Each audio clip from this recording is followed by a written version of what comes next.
Ako po si Rinan Basit mula sa Oriental Mindoro na nagpapatunay na gumaling kay Bro Eric.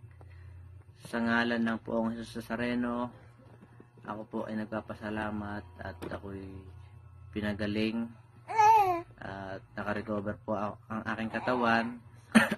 Masakit na daw talaga pong hindi ako makalakad ng husto at kailangan pa po ng alalay, pero isang gamot lang po niya sa akin ay okay na po at nagbago na po ang aking dumi dahil dugo po ang aking dinudumi dati, pero isang gamot lang po niya sa akin ay gumaling na po ako at ako po ay nagpapasalamat sa Poong Jesus Nazareno na ako'y kanyang pinagaling at sa paggamit kay Bro Eric upang ako ay tuluyang makawala sa sakit na yun at mawa pa ang buhay ko. Ayun lang po. Salamat.